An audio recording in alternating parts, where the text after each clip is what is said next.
If I were 54, starting over with absolutely nothing, no savings, no job, no connections, I wouldn't panic.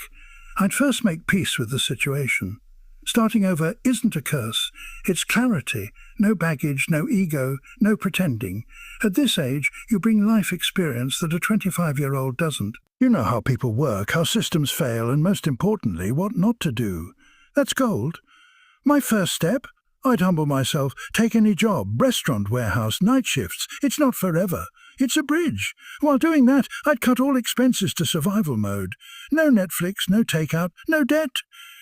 I'd start reading like a machine, entrepreneurship, sales, personal finance. I'd also listen. Podcasts, audiobooks, mentors from YouTube, no excuses. The time for self-pity is gone. It's time to rebuild with intention. With income from that survival job, I'd move fast into building a high-leverage skill. At 54, you don't have time to experiment endlessly. You need skills that can turn into dollars fast. Sales is one.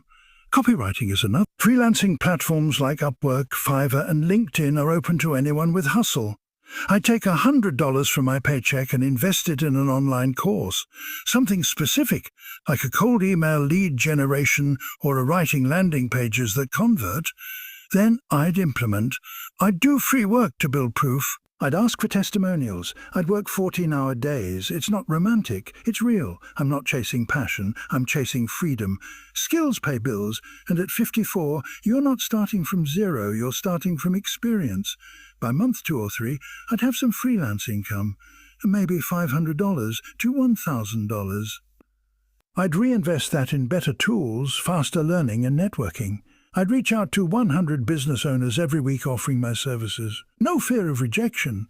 I've lived too long to care what strangers think.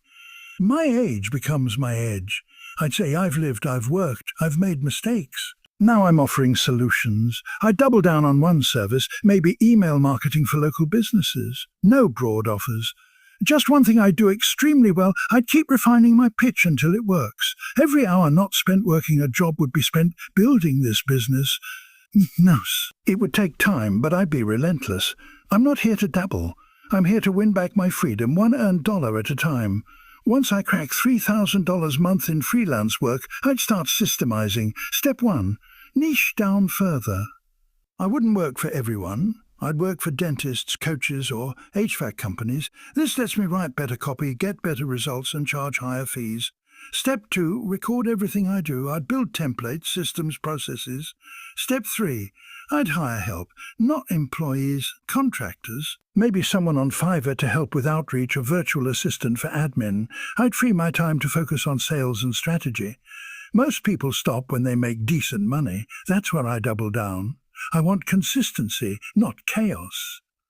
I want to wake up knowing I have revenue booked, not waiting for clients to respond. At 54, structure beats hustle. I'd become the operator of a real business, not a freelancer begging for jobs. Around month 9, I'd productize my services. This means turning custom work into packages with fixed pricing. Email campaigns, $2,500.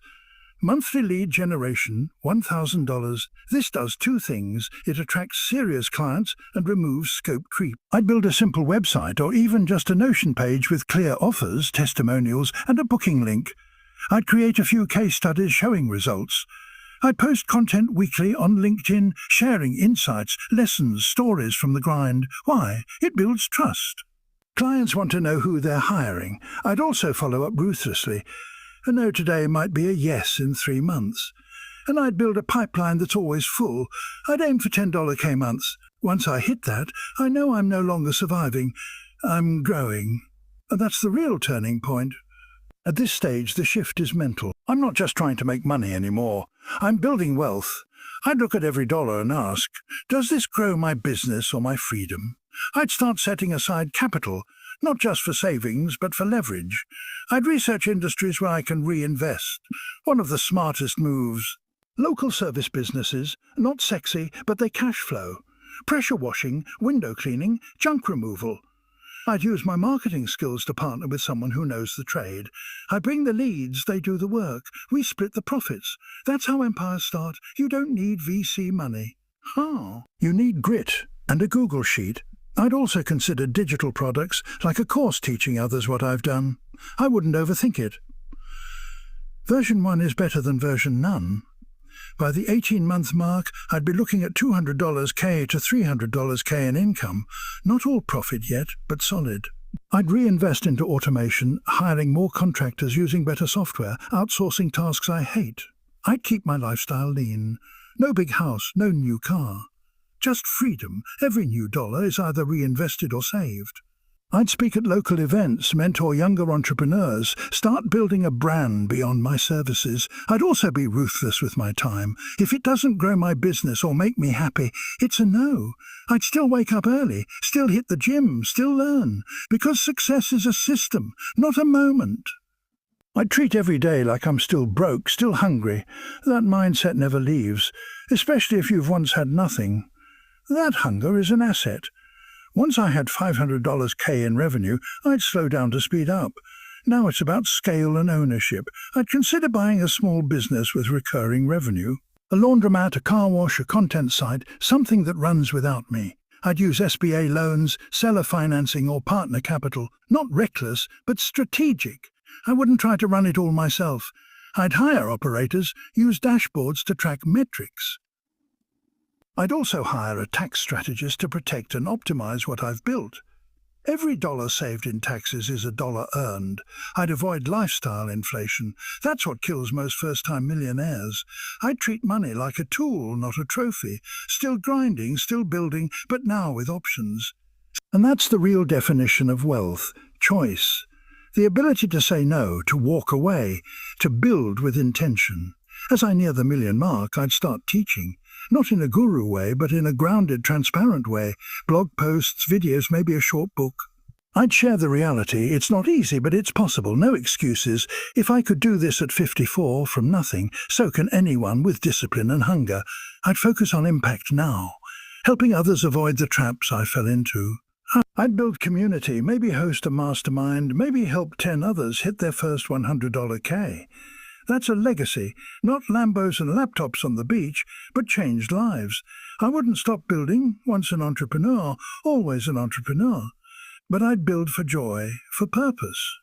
I'd be the person I wish I had when I was starting from scratch. And that's what I'd do differently. That's what I'd do if I had to start over at 54. The hardest part about starting over isn't the lack of money. It's the fear, the doubt, the quiet voice saying, maybe I'm too old. Maybe I missed my shot. That's the enemy. Not your age, not your bank account. It's the lie that it's too late. The truth. You have more clarity now, more resilience. You're not 24, chasing trends. You're 54, building substance. You've seen what matters. You've seen what doesn't. If you commit to one skill, one market, one strategy, and work relentlessly, without distraction, you'll get there. Not in a week, not without sacrifice, but you'll make your million. Not because you got lucky, but because you decided, I will not be average anymore. That switch flips everything. It's not about talent, it's about intention. And if you still wake up breathing, you still get to choose. Looking back from the $1 million mark, I'd realized that money was never the true goal. It was the vehicle to reclaim control, to build on my own terms, to live without fear.